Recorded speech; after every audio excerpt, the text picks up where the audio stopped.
Sarah Brennan heard the screams before she saw the blood. Her trapline check had gone routine until that sound. Human terror mixed with snarling fury ripped through the twilight. She ran toward it, rifle ready, and found a nightmare. 4 wolves circling a fallen man, his horse's carcass steaming in the snow. She fired twice into the air. The pack scattered but lingered at the treine, eyes glowing like coals. The man, a cowboy, maybe 30, lay in spreading crimson, his left thigh torn open to bone. "Leave me," he rasped. "Not worth it." Sarah ignored him. The wound was arterial. Minutes, not hours. She ripped her scarf into a tourniquet, yanked it tight. He screamed, then went silent. "Stay awake," she commanded, dragging him toward her sledge. He was heavy. Dead weight, but she'd hauled deer carcasses before. This was just meat that could talk back. The wolves followed 50 yards back. Patient as death, she loaded him, his blood soaking her coat. His saddlebag had spilled among the scattered items. A worn gold wedding ring, and a child's drawing of 3 stick figures holding hands. He's running from something. "Emma," he mumbled, delirious, "told you I'd come back broken."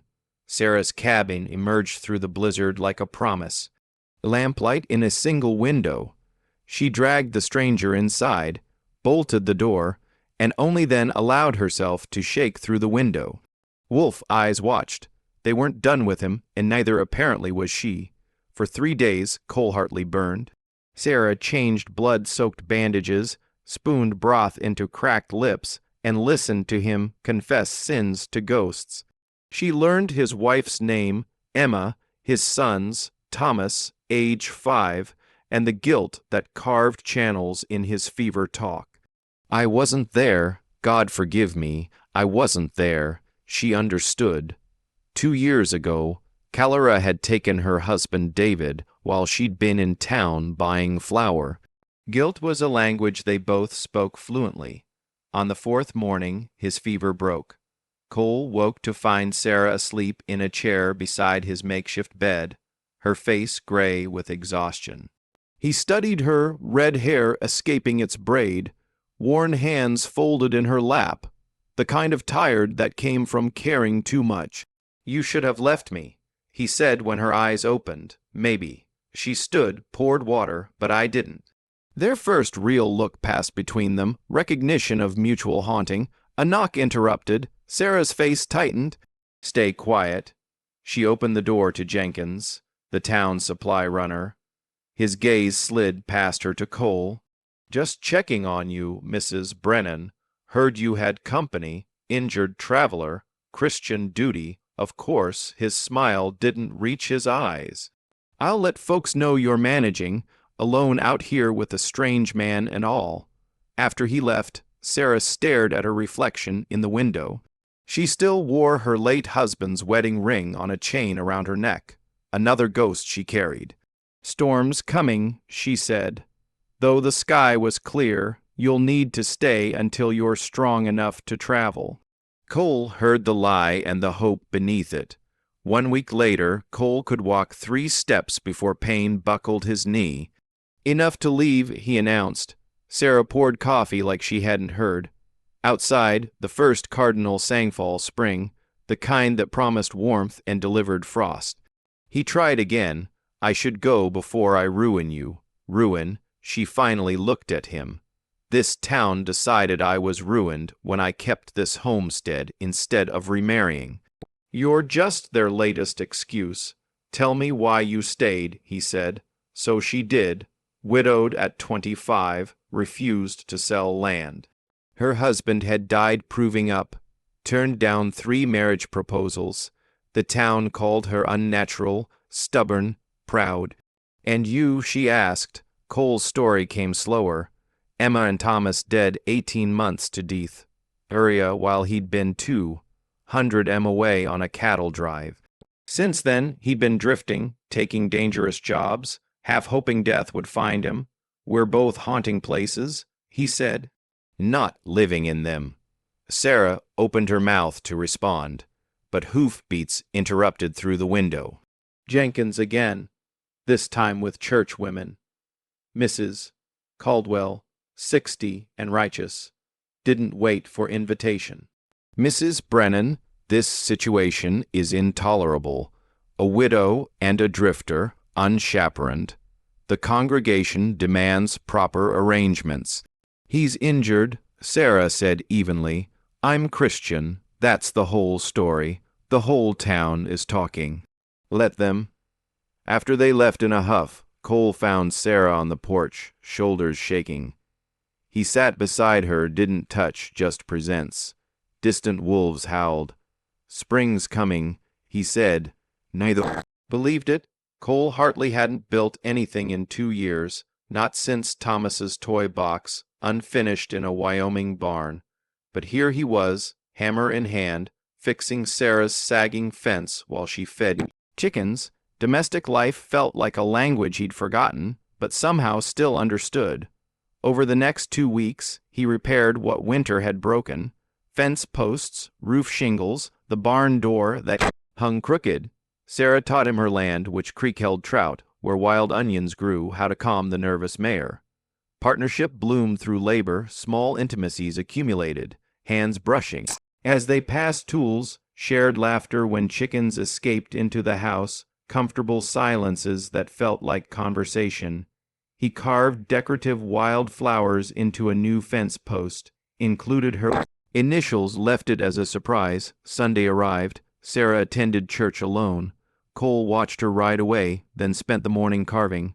She returned early, jaw tight. They turned their backs during hymns, she said. Preacher's sermon was about Jezebel. I walked out. Cole had cooked dinner badly. Burnt biscuits, over salted stew. They laughed together. First genuine joy either had felt in years. Town thinks I'm Jezebel, she said, smile fading. Town's never seen courage on a woman before. The moment stretched. Firelight caught the gold in her hair. He leaned forward. She didn't pull back. Their lips almost touched. A howl split the night. Close, too close. Cole grabbed his rifle through the window. Fresh tracks circled the cabin, closer than before. They're back, he said, and they're hungry. Sarah loaded her rifle, too. They stood watch together until dawn, backs to the wall, shoulders touching. Neither slept. Marcus Dawson sat too comfortably in Sarah's kitchen, hat on, table like he owned it. A widow needs security, he said, as if Cole standing in the doorway didn't exist. Marry me. Restore your reputation. This situation ends. Cole's jaw clenched. Dawson was 50. Wealthy, used to getting what he wanted. I'm not a problem needing your solution, Sarah said. Dawson's mask slipped. You're making a fool of yourself over a drifter. People are talking, Sarah. Your late husband would be ashamed. Get out. Think carefully out.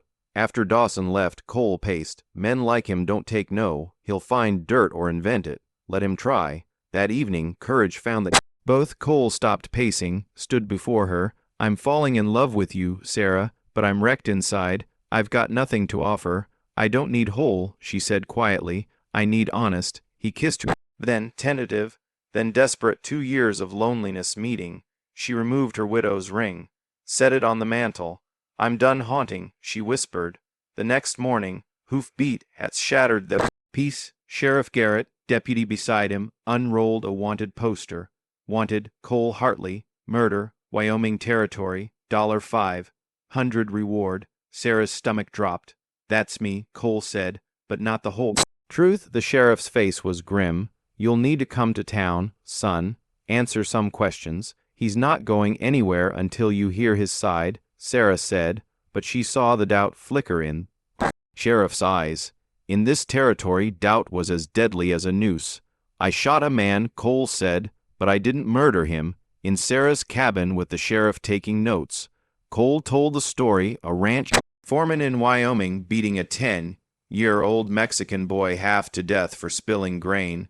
Cole intervened. The foreman pulled a gun. Cole shot first, shoulder wound, not fatal. The boy lived. Sheriff Garrett asked, yes, but the foreman's father was a territorial judge.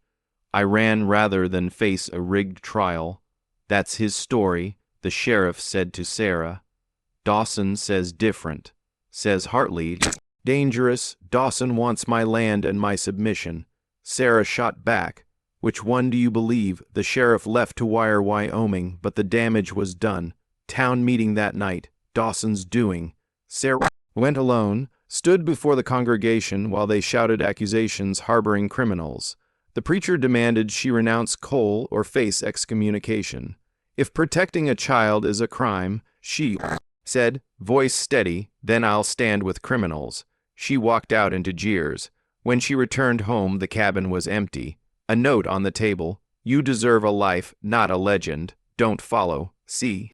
Sarah collapsed, then saw the carved fence post through the window, her initials intertwined with wild flowers. She ran her fingers over the wood. The telegram arrived an hour later, delivered by the deputy. Charges dropped months ago. Foreman recovered. No active warrant, but Cole was gone. Sarah saddled her mare, loaded her rifle, and rode into the wilderness. She wasn't losing him. Not to pride, not to fear, not to anything. Sarah tracked Cole into the back country, following hoofprints through melting snow. He was heading back to where it started, the place the wolves had found him. Completing a circle, or ending one, she found him at dusk sitting beneath the tree where his horse had died, bloodstains still visible in the snow. She didn't speak, just sat beside him. Silence held everything. Finally you left. I had to. No, you were afraid. Cole's laugh was bitter. The whole town will destroy you for me. The town doesn't decide my life. She pulled the wedding ring from her pocket, the one from his saddlebag. We bury this together, start new. Sarah, I followed you because love isn't giving up when it's hard. That's just fear dressed up as noble. He broke then, pulled her close, buried his face in her hair. I can't drag you into my wreckage. Too late. I'm already here. They dug a small hole together, placed his ring and her necklace inside, covered it with earth and stones. New season, she said. New life. He agreed. A howl shattered the moment, close, multiple directions. They stood back to back, rifle and knife ready. Wolf eyes appeared in the darkness. 6 sets closing in. They remember me, Cole said. Good, Sarah replied, raising her rifle. Let's make sure they remember us both. The Alpha, scarred and grizzled, fixed on Cole with ancient rage, and charged. Sarah fired, missed. The Alpha was too fast. Cole threw himself between Sarah and snapping jaws, took the bite on his left shoulder, same side as his original wound. He screamed, drove his knife into the wolf's ribs. The Alpha retreated, bleeding. The pack circled. Sarah fired again, dropped a second wolf. Cole grabbed a dead branch, wrapped his shirt around it, lit it with matches. From his pocket, fire bloomed. The wolves hesitated. Fire was their ancient enemy, but hunger drove them forward. The Alpha charged again, this time at Sarah. She stood her ground, rifle jammed. Wolf was 10 FT away, then 5. Cole's torch caught it across the face. It yelped, stumbled. Sarah dove for her knife, came up underneath, drove the blade home. The Alpha fell. The pack broke. Vanished into darkness. Cole collapsed beside the dead wolf, blood soaking his shoulder. Sarah tore his shirt into bandages, hands shaking, but sure. I can't lose you, he gasped. Not after finding you, then stopped trying to leave. She wrapped the wound tight. He caught her hand, held it against his chest. Marry me, he said, not because of town, not despite them, because I choose you, and I'm done running. Yes, she whispered. On one condition, we face everything together. No more noble exits. Dawn broke through storm clouds, winter's last gasp. Spring sunrise revealed the world melting. Coming alive, they buried the rings at the base of a pine tree, marked it with stones. New season, Sarah said. Cole kissed her. New life. They rode double back toward town, not hiding, not running. Together, 3 months later, the cabin rang with hammer strikes. Cole was building a crib. Sarah, 4 months pregnant, tended the garden where wolves once prowled. Spring had come not as miracle. As reward for surviving winter, they'd married 2 weeks after the wolf fight. Circuit judge, small gathering. Sheriff Garrett attended a few neighbors. Many stayed away. Dawson had left the county. The preacher came privately, hat in hand. You taught us grace, Mrs. Hartley, he'd said. I'm sorry, forgiveness came slowly. Last month, Cole had rescued a child from the river. Mother's opinions shifted, father's followed. The town was learning what Sarah had known. Courage wore many faces. They'd taken in Jenkins's orphaned nephew, a boy of 8 who needed family as much as they needed him. Cole taught him carpentry, Sarah taught him reading, family reconstructed from choice, evening settled. Sarah and Cole sat on their porch, watching sunset paint the land gold. Distant wolf howls reminded them danger still lived in the world, but so did they. Cole's hand rested on Sarah's belly. She leaned against him, breathing in sawdust and safety. Will the baby be brave like you? The boy asked, appearing in the doorway. Brave isn't not being afraid, Sarah said. It's loving people anyway. In the garden, wild flowers bloomed where they'd buried the rings. Blue colleen, Indian paintbrush, wild roses. Cole had carved a small wooden marker. Winter 1887, where love began. Not where it ended, where it began. Winter always ends, Sarah said, watching fireflies rise. Cole kissed her temple, and spring belongs to those who wait for it. The lamp glowed in the window, same light that had guided him to safety months ago. Now it welcomed a different man home, one who'd stopped running, one who'd learned that love wasn't the death of him, it was the making, the end, final word count, 487 words.